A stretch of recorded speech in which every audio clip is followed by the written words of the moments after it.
To query Uniswap remove liquidity via API. Start by understanding the basics of Uniswap and its API. Uniswap is a decentralized exchange protocol that allows users to trade cryptocurrencies in a trustless manner. The Uniswap API provides a set of endpoints that allow developers to interact with the protocol and retrieve data on liquidity, trades, and other relevant information. First, you need to have a basic understanding of the Uniswap protocol and its smart contracts. The Uniswap v2 protocol has a set of smart contracts that manage liquidity pools, and the API provides endpoints to query these contracts. To query Uniswap remove liquidity via API, you will need to use the Uniswap v2 API endpoint for removing liquidity. The endpoint for removing liquidity is typically in the format of HTTPS. api.thegraph.com/subgraph/name/uniswap/uniswap-v2.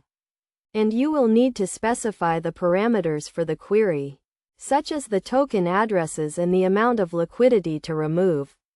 You can use a tool like Postman or curl to send a request to the API endpoint. When constructing the query, make sure to specify the correct token addresses and the amount of liquidity to remove. The token addresses should be in the format of a 42-character string, and the amount of liquidity should be in the format of a decimal value. You can also specify additional parameters, such as the deadline for the transaction and the recipient address. Once you have constructed the query, you can send a request to the API endpoint and retrieve the response. The response will typically contain information on the transaction hash, the amount of liquidity removed, and any other relevant details. You can then use this information to verify that the liquidity has been successfully removed from the Uniswap protocol.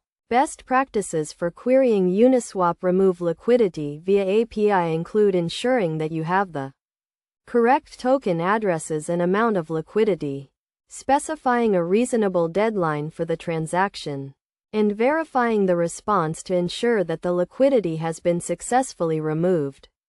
Additionally, make sure to handle any errors that may occur during the query, and consider implementing a retry mechanism to handle any failed transactions.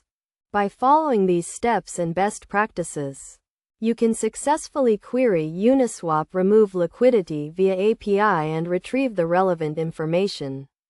This can be useful for a variety of applications, such as building a trading bot or monitoring liquidity levels on the Uniswap protocol.